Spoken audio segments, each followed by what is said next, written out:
This is a fascist attempt to overthrow our government and to turn it into a dictatorship. And it is, to some extent, succeeding already. That's why you have the U.S. military being assigned to steal oil from Venezuela.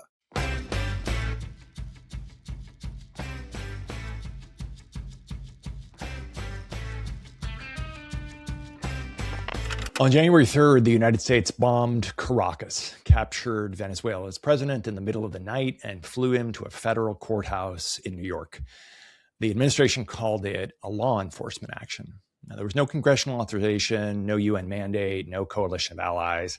Congress wasn't even notified. The president announced it from his resort and posted photos of a blindfolded head of state to social media. He said on live TV, that access to Venezuelan oil was a core reason. He said the United States would, quote unquote, run the country. And most reporters just wrote it down. In 2003, we at least got performance, months of debate, a vote in Congress, Colin Powell at the UN with his props. The case for invading Iraq was absolutely wrong, but the administration understood it needed to make one. This time, there's no pretense. The mask is off, and somehow the coverage is more credulous, not less. Headlines that say strikes conducted instead of U.S. illegally bombs foreign capital. Our actions put us in the club of history's aggressors, Putin's Russia invading Ukraine, Germany invading the Sudetenland. But stories bury the international law violations in paragraph 7, anchors thanking officials for their time after those officials just described an illegal war. There's a word for what happens when journalism treats power's justifications as the neutral starting point and skepticism as a thing that requires defense. It's not objectivity. It's something closer to complicity or maybe propaganda. We need journalists who understand that accuracy and values aren't opposites, that calling a pretext forthrightly and in full voice isn't bias. It's the job. Welcome, everybody, to another episode of Signal Fire. I'm Lisa Senecal. I am here with John Ziegler, and our guest today is Mark Jacob, who we're super excited to talk to. Mark is the former Metro editor for the Chicago Tribune and former Sunday editor of the Chicago Sun-Times, and he's also the author of the Stop the Presses newsletter, which is a weekly newsletter put out by Courier Newsroom. It's incredible. I cannot recommend this highly enough. And he also does a video series with Steve Beschloss called On Target. And you can find that on Stop the Presses as well. So thank you so much, Mark, for joining us today. Well, thanks for asking me. You had can't remember if it was on Twitter or if it was a tweet or where Twitter. We had seen.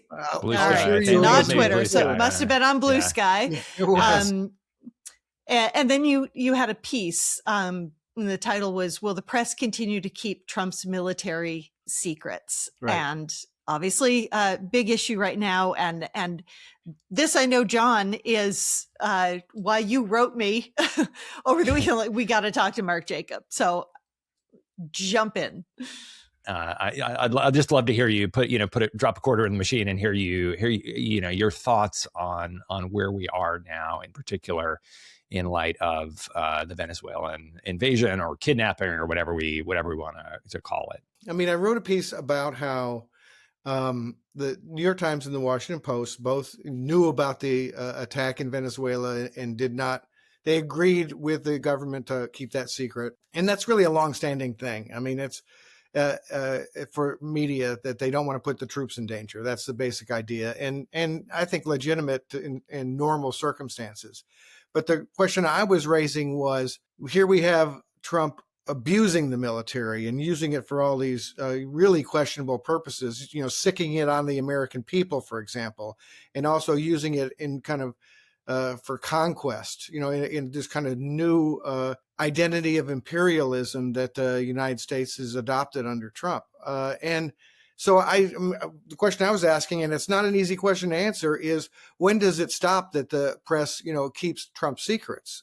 I mean, if he's using that if he's trying to steal oil from foreign countries, if he's trying to invade American cities, I mean, are those situations in which the safety of the troops should be paramount, or should warning the public of the dangers of the Trump administration be, a higher concern. And so I just think the media needs to be thinking about that. And the other thing I'd love to say about the Venezuela thing is, and I saw this on CNN. I was, like many people probably who are news nerds, I was going through the channels and seeing how they covered it.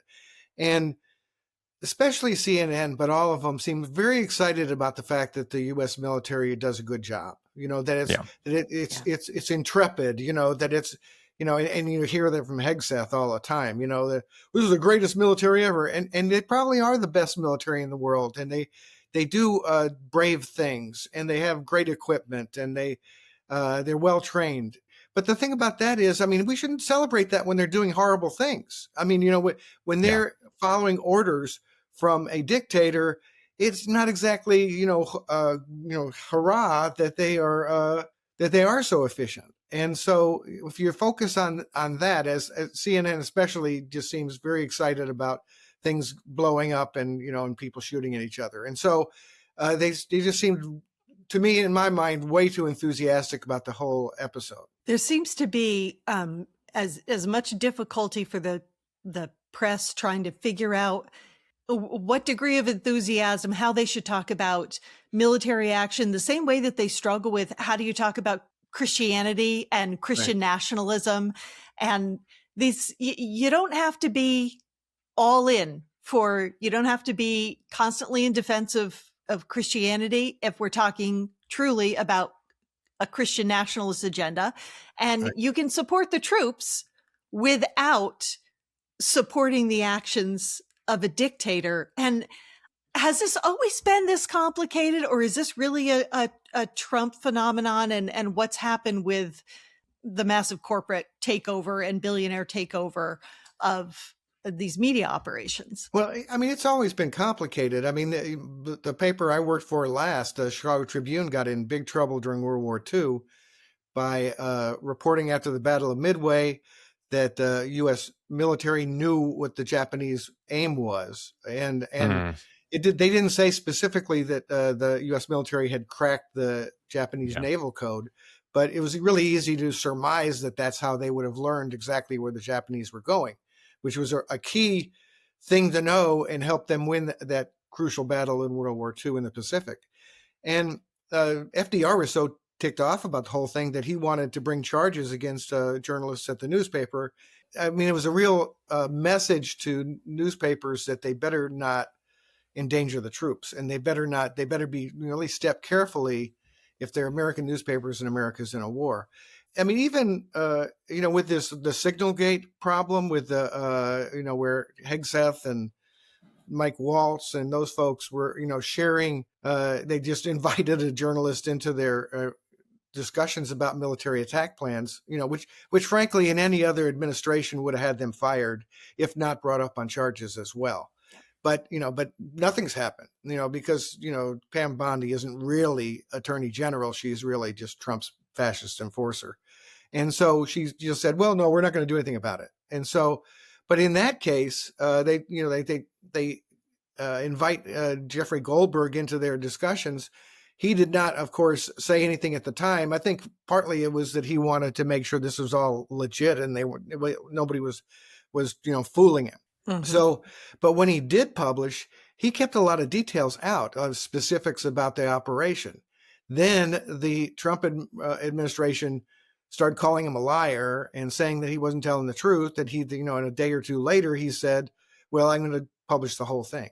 But even then he left out the name of a CIA officer at the request of the CIA. So in normal circumstances, the U.S. media, major media, are going to keep military secrets, but again, these are normal times. And when you have the military being used in such a way, the news media really need to think about this, because they need to ask themselves, for example, is it really better for us, for the safety of the troops, if we just shut up and have them do these crazy operations?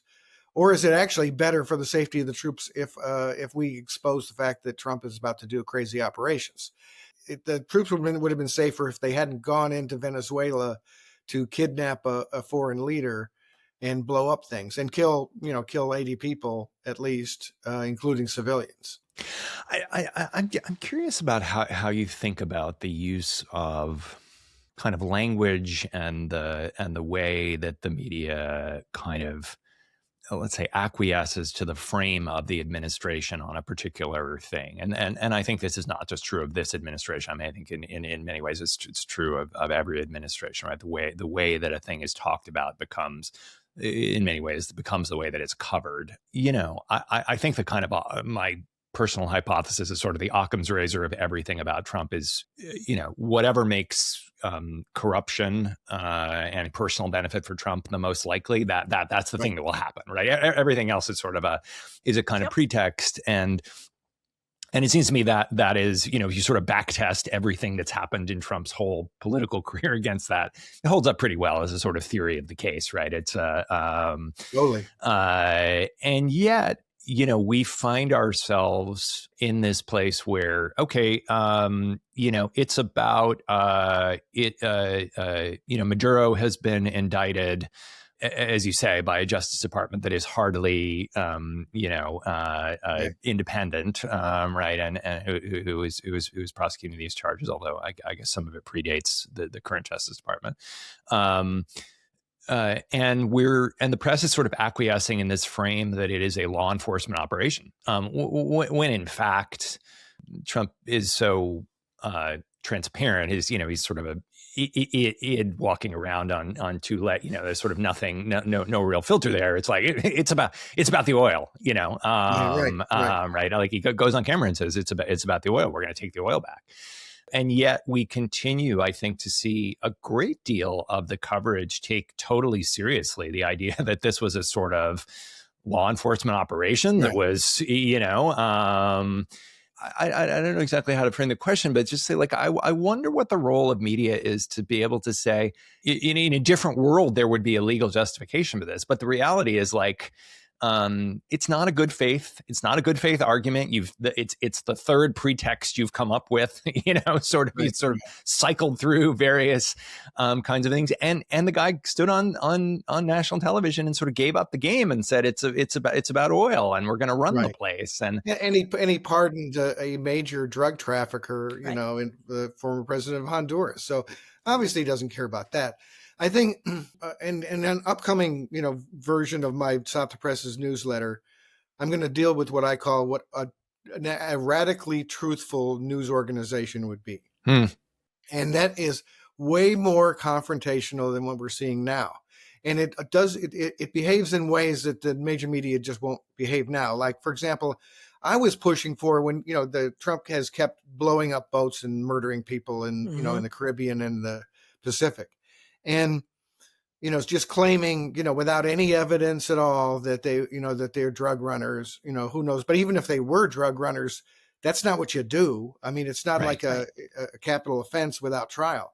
There's a lot of precedent for actually stopping them and arresting them and putting them on trial, which is what you do in a democracy. So they kept on calling them drug boats. And I was pushing, and, obviously I can't control the media, but I was telling them on social media, I was saying, just take the word drugs out of the headlines. If you want to say that they blew up a boat, say they blew up a boat, but don't give a clearly lying regime the headline they want, which is by you calling it a drug boat, or alleged drug boat or whatever. But you're totally buying into their narrative. Yeah. And I understand that it would be hard and maybe be considered kind of adversarial to do that, but I mean, to me, it would be radically truthful. It would be refusing to let them lie through your news outlet. And right now, major media are willingly letting the Trump administration lie through their news outlet and lie to their audiences. And that's another thing that, in my perfect world, you would never let them lie on your platform without challenging it. You would make it a rule that you would never do that. That if a lie was stated on your news outlet, you would immediately fact check it and correct it. And you would also, you could also pull the plug on people who are constantly lying on your outlet. But of course, that doesn't happen either. It's pretty much that it's considered fair to let the Trump regime tell lies that you know are lies. And one of my great frustrations is that there now seems to be some unwritten rule that if you're interviewing someone on camera and they lie 3 times in response to the same question, then you get to move on. I would spend the entire time of the interview on that one question. Right. Who cares if Right. you didn't get to ask all 6 questions you were planning on asking? If they're not willing to give an answer to the first thing you ask, then you can't move on. And the same thing happens in the farce it is the daily press briefings. If a reporter asks a question, there used to be a tradition that if that question, that got brushed off, or there was a refusal to answer, or the reporter got insulted in some way, criticized for even asking the question, then the next person who stood up to ask a question would say, I do have a question, but first, we really need an answer to the question that whoever the previous reporter was just asked. And that kind of camaraderie and just the fidelity to the job that you're supposed to be doing seems to be completely out the window at this point. It is really rare that and the same goes for, the gross insults that happens to reporters. Somebody will just, you just stand up and ask the next question after you just called someone, after the president just called someone a pig. Right. I did a newsletter that said, is a reporter ever going to tell Trump to F off? Yeah. And which got into some of those issues. My theory about that, having edited national news stories, but also edited a bunch of local news stories, is that there's been a real transformation in local news as resources have diminished and as the number of reporters in various markets has gone down, is that reporters tend to be less competitive than they used to and more collaborative. And you saw this in Chicago when Border Patrol was, in effect, terrorizing citizens and shooting people and smashing out windows and zip tying children during the recent crackdown. And you found that journalists were sharing information about where ICE and Border Patrol were, what they were doing. It wasn't one of these things where we're going to kind of keep secrets from each other so that we get exclusives. Everyone was working together to get to the truth. And which is a very healthy thing, especially with diminished resources for local journalism. But in Washington, that doesn't happen. I think that there's a way more competitive relationship that reporters have with each other in Washington. It's where people go to become stars, Yeah. And so, you don't become a star by re-asking a question that your competitor just asked. You become a star by asking a different question. And that's why you don't get that. And that's why there's now no solidarity or not very much in the Washington press corps. And it hurts. And, and the thing about it is the Trump people know that. They know they can play them against each other. They're very good at manipulating media. They're pretty good at propaganda. And that's why we're in the terrible shape we're in now. That is Donald Trump's core skill. Is he knows how to get media attention, and he knows how to he knows how to direct media attention. Sometimes it's on him, sometimes it's on something else. Right? It's amazing to me. Barely 24 hours after invading Venezuela, we're talking about invading Greenland. And there's a ton of coverage on that, right? And it's like we haven't even we've never not even consolidated our understanding. We who's in charge of Venezuela? We still don't know any of these very basic things, right?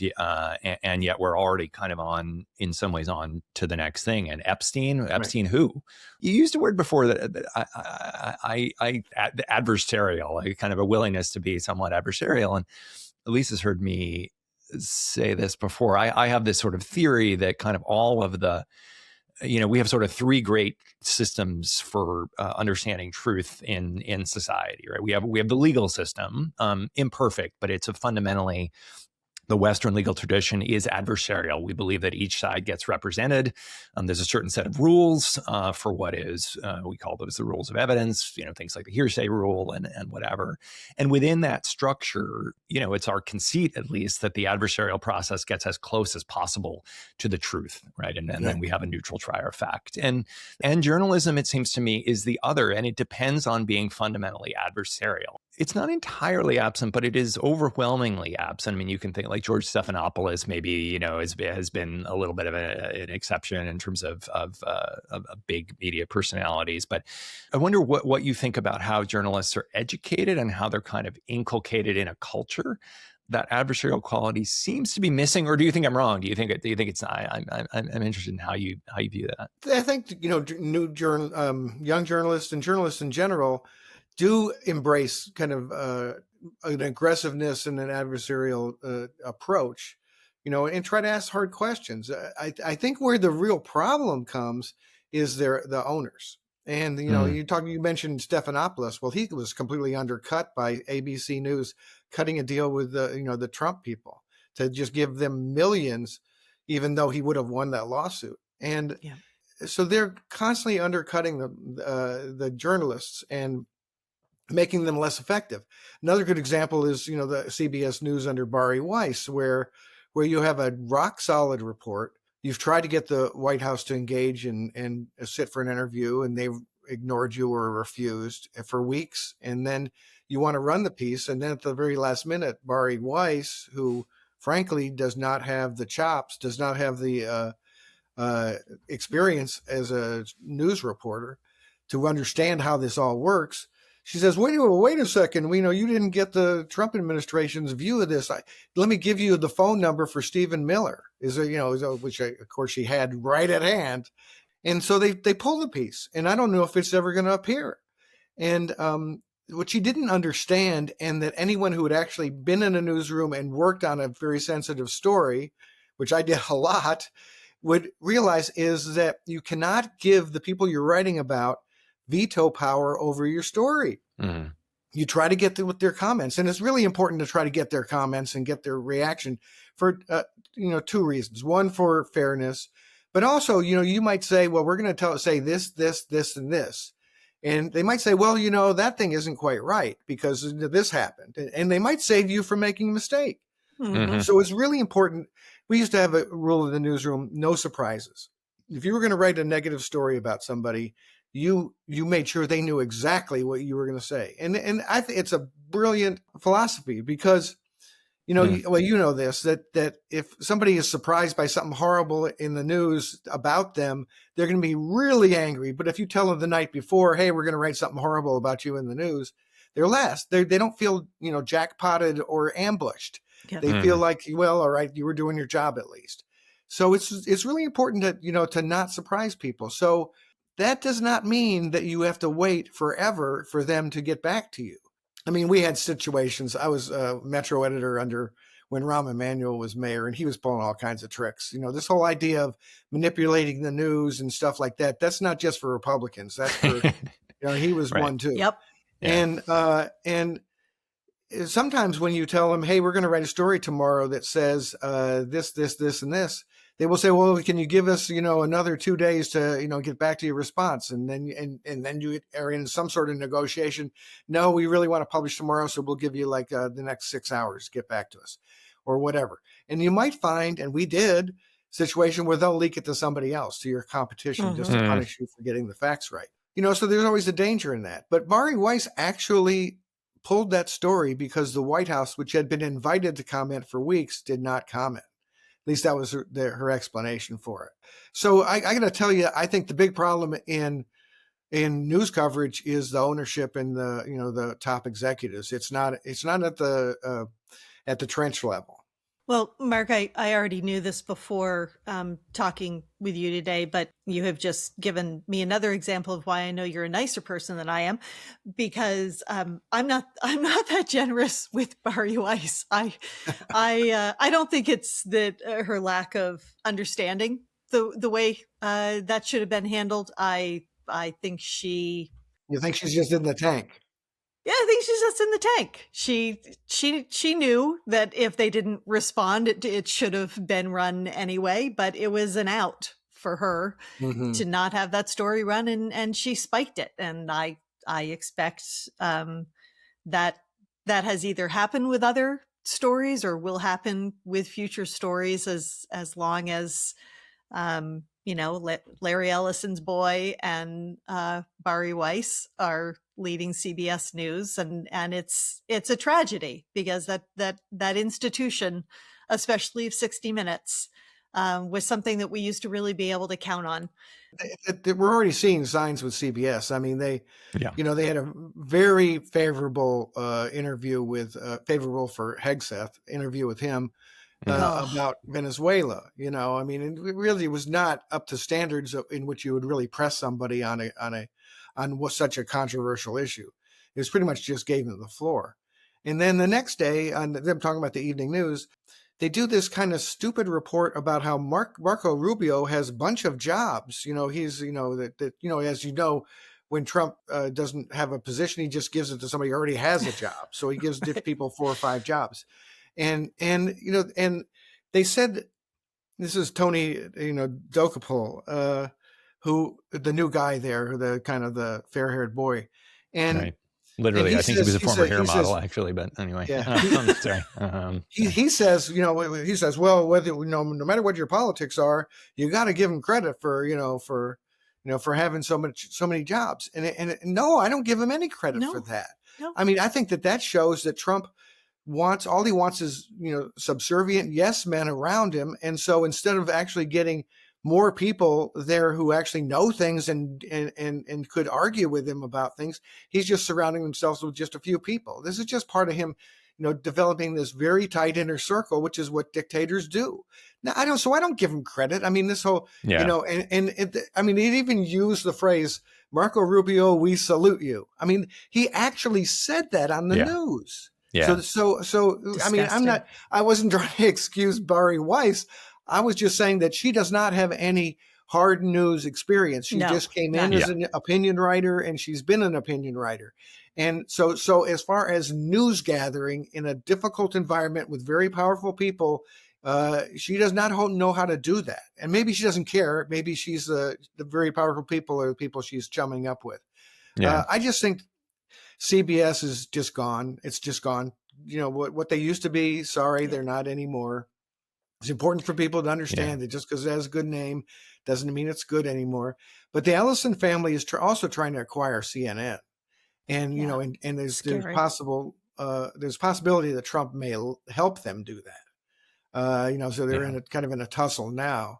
But this is another thing, like Trump and his, FCC guy, Brendan Carr, really are putting their thumb on the scale and really are trying to, decide who owns major media. This is just playbook. This is what Viktor Orban did in Hungary. Yeah. I mean, that's what and he Mark, did. it's not just CBS and potentially CNN. It's also TikTok, right? The Ellison family will be among the primary owners of TikTok, which in many ways I would argue is even more important in terms of its overall reach. Yeah. And so, you see this kind of encircling of the media environment where you have the legitimate outlets that kind of feed the news cycle, and then you have the distribution mechanisms in terms of digital distribution. And of course, X, which is still for all, it's a kind of hellscape. It's also a major distribution channel for information, and Facebook is maybe a little less overt, but is not much better. Yeah, I mean, you're totally right, and you raise a good point about TikTok, because I think one of the ways that the left or the left center has really blown it in the last few decades is not really picking up on that, and still centering on legacy media, and not realizing that a lot of people who vote get their news from TikTok, and whether you like it or not, that's what happens, and you have the Washington Post and the New York Times, both of which are behind paywalls, so 1% or less of the population reads that. I think New York Times is a little bit more influential than just the 1%, because a lot of other news outlets mimic their behavior. So that's kind of why I still give a high importance to what the New York Times does. But this idea that you're going to worry about what's on the op-ed page of the New York Times and you're not going to worry about what's on TikTok is a giant mistake. Insane. And the right wing did not make the mistake. the left did. You are writing for new media now. You write a Substack. You write a Substack newsletter. You're on. You do other video and audio material, including podcasts like this one. How do you think about those spaces? Right. I think one of the challenging things when you're at a major newspaper, when you're at one of these large institutional media organizations, in many cases you'll have the resources to do deeply reported stories. You have people, beat reporters, who really have know who to call. You're talking to real just to sources. You're maybe getting tips. All of that kind of thing. Independent media, as important as it is as a way to kind of get information out into the ecosystem, it also lacks the kind of resources in most cases to really do that kind of reporting, right? And no independent media organization is going to substitute for the international desk at the New York Times or whatever, right? Like that.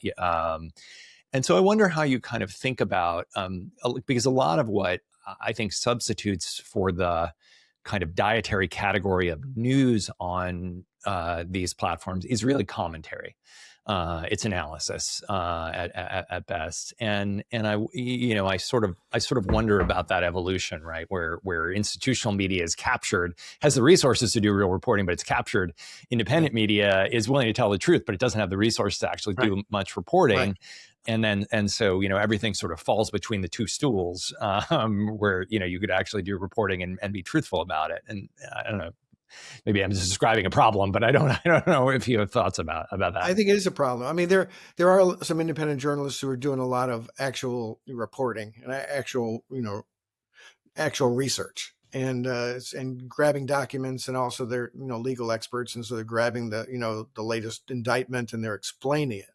So they perform a great public service. But frankly, I mean, I do some independent reporting, but not a ton. I'm mostly writing commentary about what's in the news. And you're right. As the news becomes more and more twisted, what are you commenting on? I mean, do you really know? Can you rely on what you're commenting on?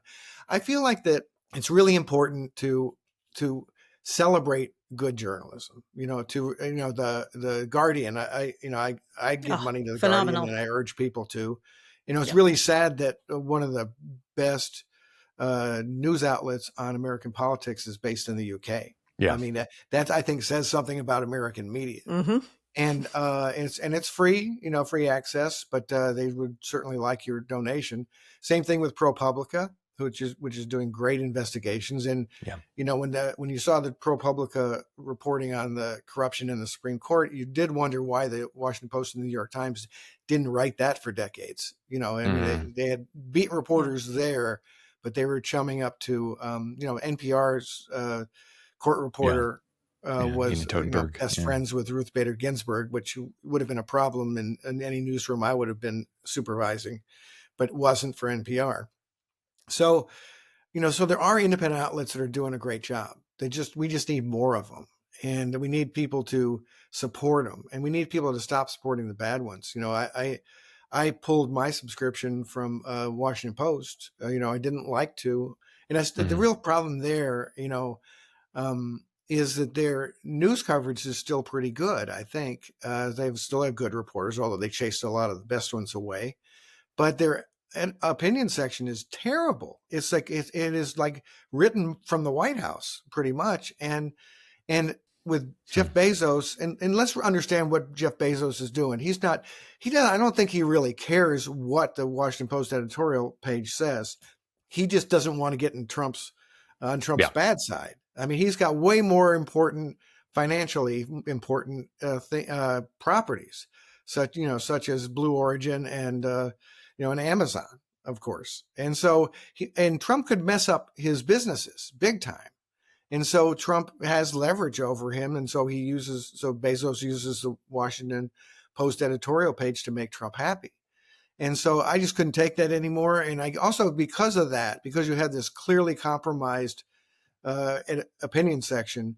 I mean, the next time if the Washington Post came up with a really strong news story that made Trump look bad, I mean, really strong, I just wonder whether they would publish it, because their owner is clearly in bed with the White House. To me, they were just too compromised for me to continue giving my money to them. And which is sad because again, some of the reporters are still doing a good job. This strikes me the way the doping in cycling. If you wanted to be a cyclist, you wanted to be a competitive cyclist, you were going to have to dope. That's it's the only way you were ever going to get in the podium. It's the only way you were ever going to get sponsored was if you were willing to get on board with what everybody else was doing. And so I'm sure you lost a lot of incredible athletes who otherwise, really could have competed and done well. And it feels like the same thing is happening in the mainstream media, that we're getting this hollowing out of some important publications. There are still good journalists at some of these publications like the Washington Post, but there was an exodus and lost a lot of incredible people.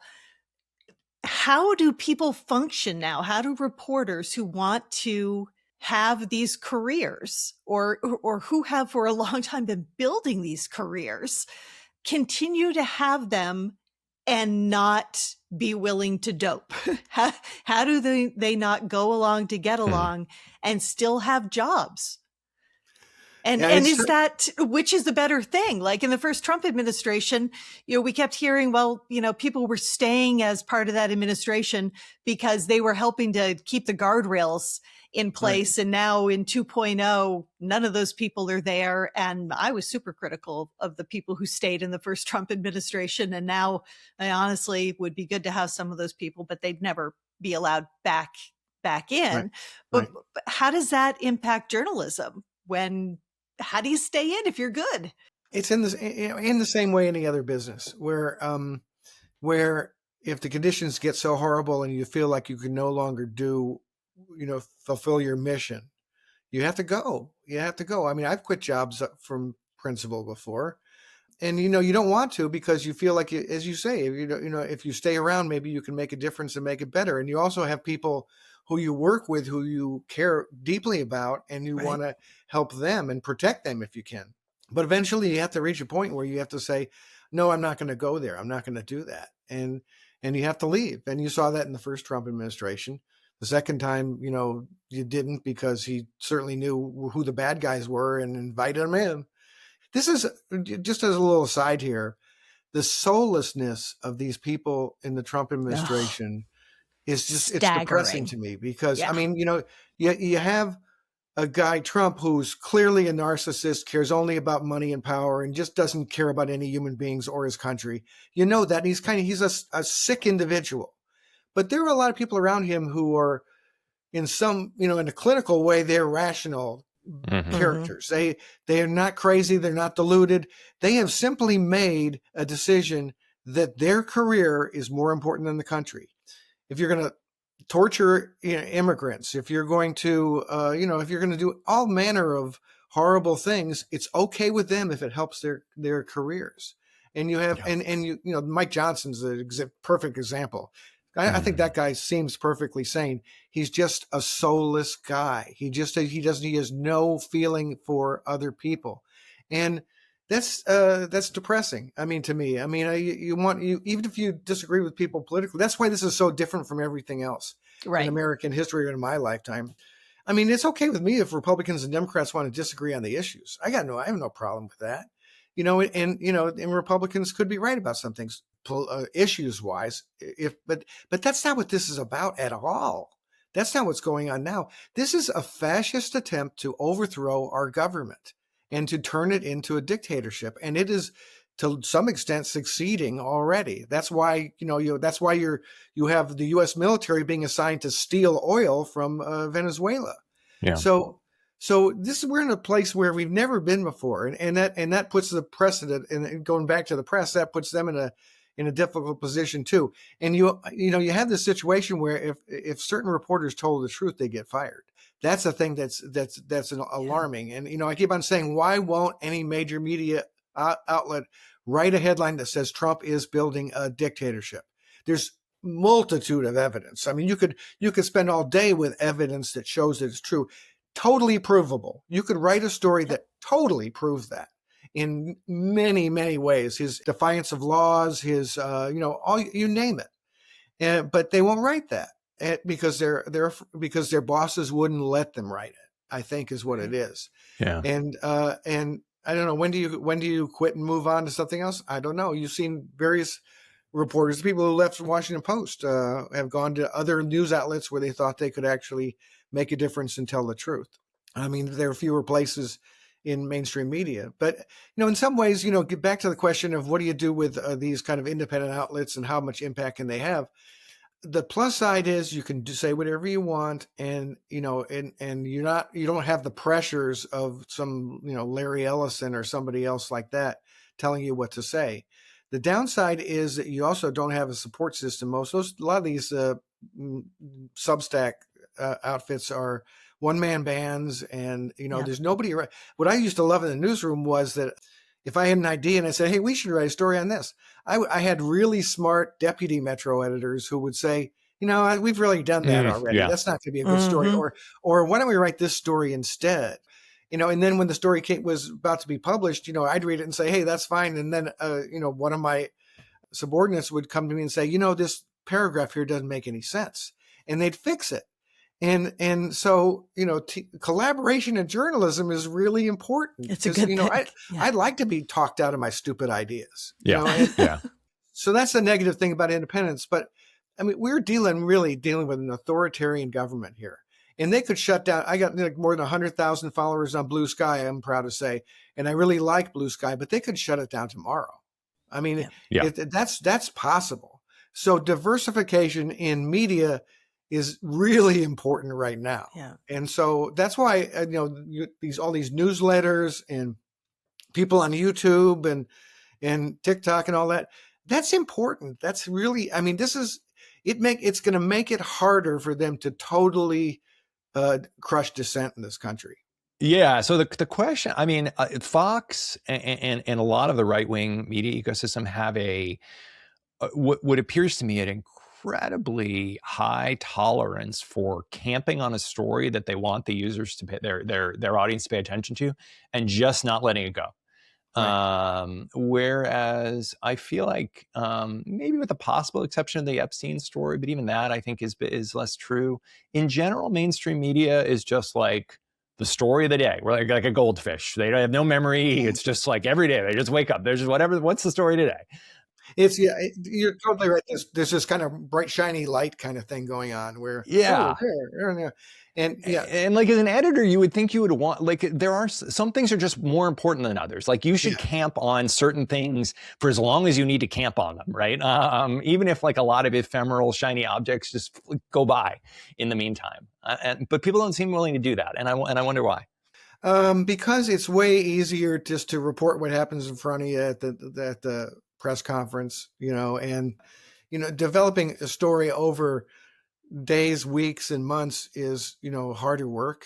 And especially when you're talking about the TV networks, the cable and news networks, they just like to talk about news of the day and have the same.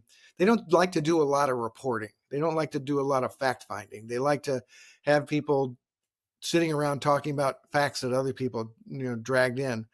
But good journalists, I've worked with some great journalists, know how to take a one-day story and turn it into a 5-day story. They know what the next angle is. They know what they haven't gotten to, and frankly, I mean, in the really good investigative reporters that I've worked with, before the first story even got published, they knew what the second, third, fourth, and fifth story were going to be, and that's good journalism. That's when you're taking this. We know this is a good story, and we're going to milk it. And we're going to milk it not, for personal advantage or whatever. We're going to milk it because it's important for people to pay attention to this. And it's really hard for people to pay attention to something in a serious way if it flashes up on their Facebook page one day and they never see it again. I just feel like there's a lot of journalism today that's real flash in the pan, let get it done quickly and move on. And the Republicans know that. And so that's why they always like throw up new crazy stuff, the Epstein thing is a good example because, I mean, I'm appalled daily with all this. I mean, you talk about Trump suggesting that Governor Walz was behind the murder of that state legislator. I mean, that to me, that would be a career ender in a normal world. But but it didn't even. I don't even think it lasted an entire news cycle. No. And so Yeah. so there's always crazy stuff that should be appalling. And so when Trump was in his 50s, he said that his daughter, who was then 17, asked him not to date any girls younger than him. I mean, let that sink in. So he was asking. So his daughter, who's 17, is asking him not to date any girls younger than him.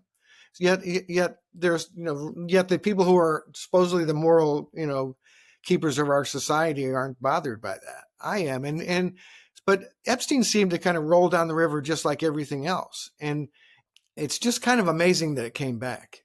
And more story, you're totally right. The more that's an exception, and I guess it's an exception because you actually were able to get some of the people on the right appalled as well.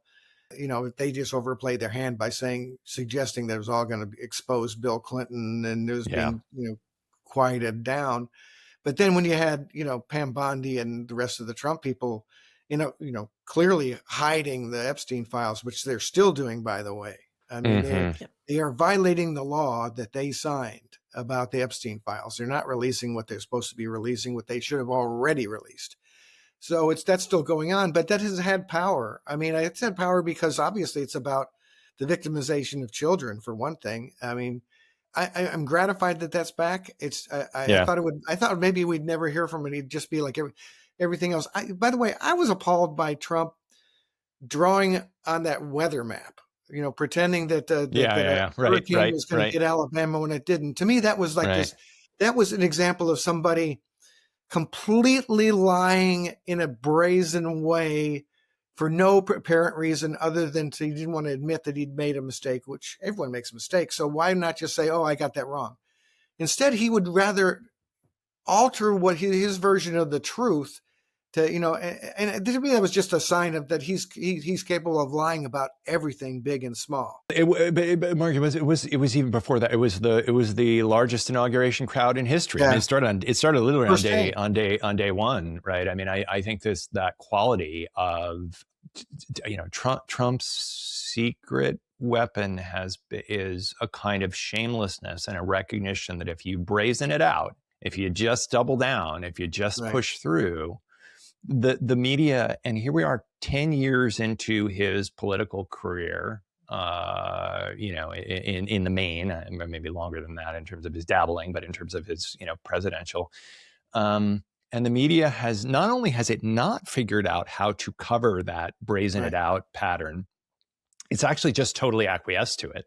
There was a little bit of pushback the first time around. There was a little bit of the fact checking, all of that kind of stuff was pretty feckless, but it was at least something. And now it's just like, it's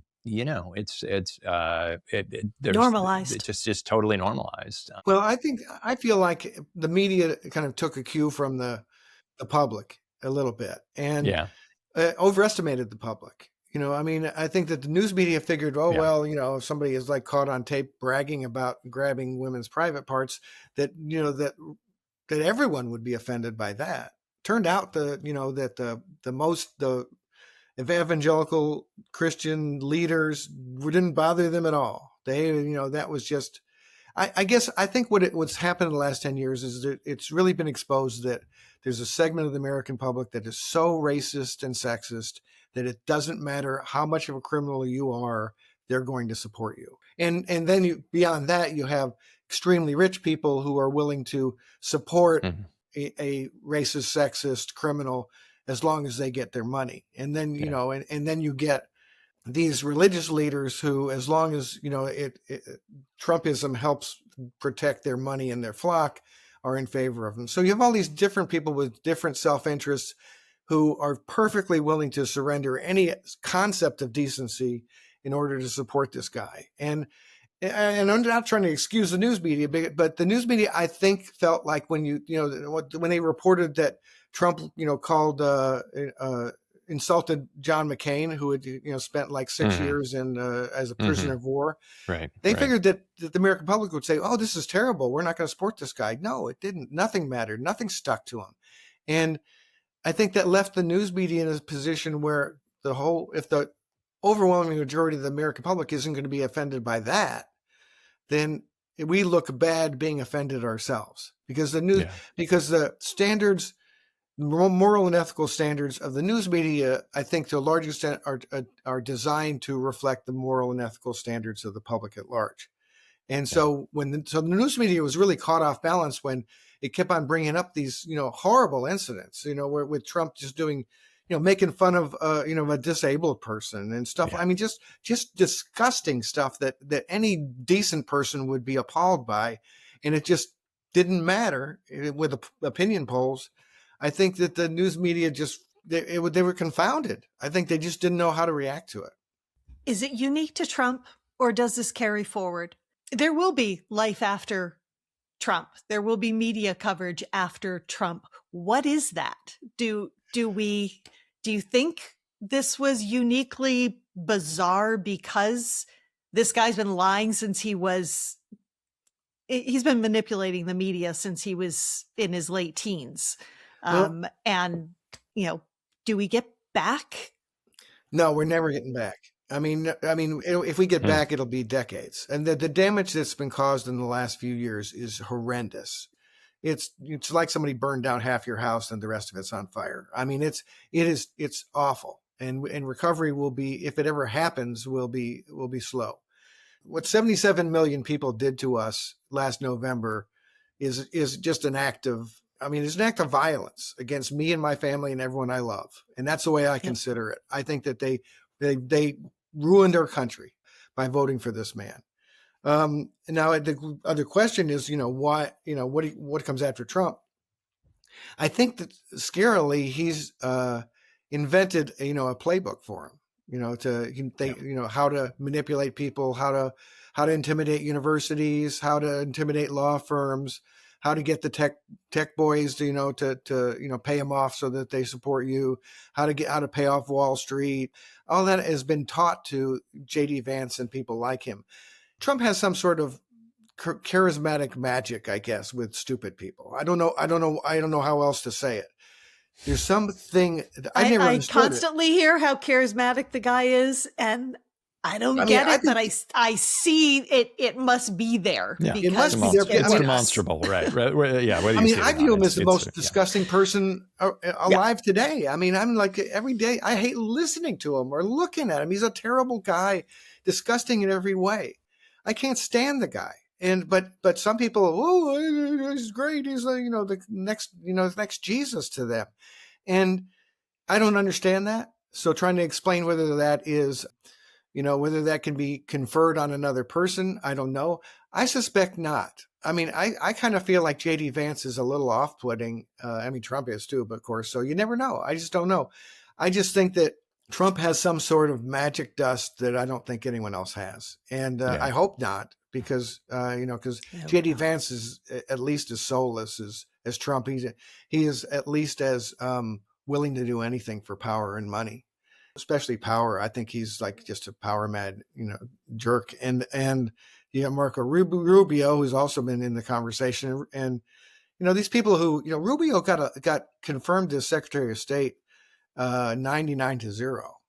There was not a single Democrat who voted against his confirmation for Secretary of State, which I think is a giant stain on the Democratic Party. It should be considered that, because we've seen what Rubio's doing now. He will do anything he can do to, stay in the halls of power, and he'll lie and pretend he's just as bad as the rest of them. So I don't know. He was, Trump made quick work of Rubio back in 2016. So I don't know. I guess one of the big hopes I have is that whoever follows Trump will not be able to inherit kind of the support he has.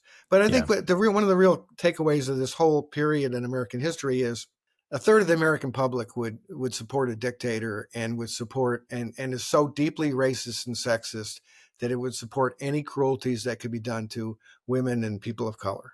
And that's a real tough thing to, after Obama got elected and all that crap, all those signs that people don't clung to as signs that we were post-racial and all that.